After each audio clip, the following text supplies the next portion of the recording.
This video should help you with the claim evidence reason part of your lab.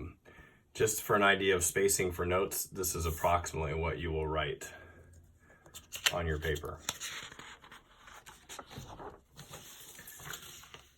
So before I can help you, the first thing that's important is that you understand charges. And I'm hoping this is a review from past science classes, but if not, it might be helpful to know this. So what kind of charges can particles have? Well, they can have positive charges, and if you put two positive charges next to each other, they repel or push away. They can also have negative charges, and if you put negative charges next to each other, they will also repel. But if you put a positive and a negative charge near each other, they're attracted and fall in love, and they will push towards each other or move towards each other. So you'll need to know that for the rest of the notes today. So remember, the original question is, would a belly flop hurt more into a pool of water or a pool of rubbing alcohol? And we're going to see if we can use some of these terms, especially surface tension, to help answer that question. So let's take a look at the blue liquid first, which you now know, of course, was water. So water basically has charges in the molecule of water itself. So let's say you have a water molecule. I'm just going to use blue boxes to represent a water molecule. And water is made of H2O, but for the sake of today, let's just draw them as boxes. It turns out that one part of the water molecule is negative, and the other part is positive. So what happens when another water molecule is entering in to be next to the other water molecule, it will arrange itself so that the positive side of this one is always next to the negative side of that one because they're attracted to each other. So you would arrange them like this, and then this particle would do the same thing. It would arrange itself so the positive ends up being by the negative, and it would look something like that. So this would represent water at the surface, and it turns out that because hydrogen is involved, this attraction right here is called a hydrogen bond. So it's when water is attracted to itself, it's called hydrogen bonds that are that attraction. I'm going to represent that attraction with a heart. So here is a heart, and here is a heart. So the water is attracted to itself. So let's think about what happens if we add more water particles. Well, what would end up happening is you'd have some water particles below. So this would be like below the surface of the water. And I'll add a few more just for the sake of clarity.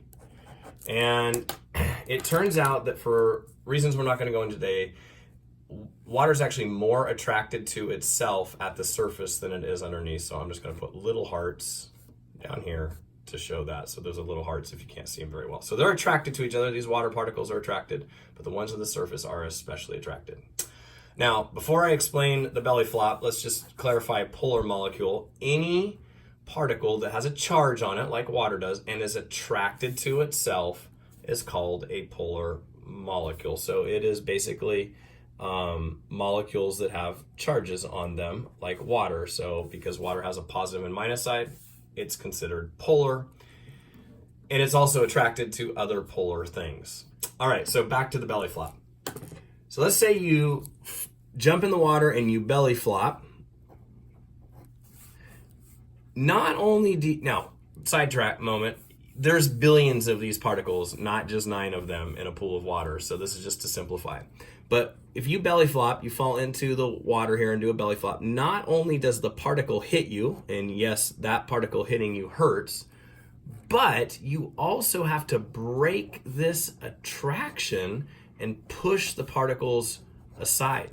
So that's partly why like plane crashes in water can be so devastating, is when they hit at a high speed, they're going so fast that the impact is enough to actually destroy the plane because it can't break this attraction fast enough. So belly flopping into a pool of water hurts a lot. And if you think back to the lab, remember the water, it beat it all up together, and that's because of that strong attraction, the strong surface tension, and how polar the molecules are. Okay, so that's water. It would hurt not only because the particles hit you, but also the strong attraction.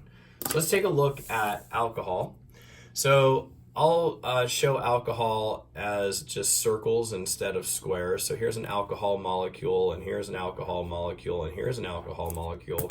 And let's say the pool was all of a sudden magically turned into alcohol, and you're going to jump into the pool, but you misjump and you belly flop into the pool. Would it hurt as much? Well, it turns out that alcohol is non-polar, meaning there is no charge.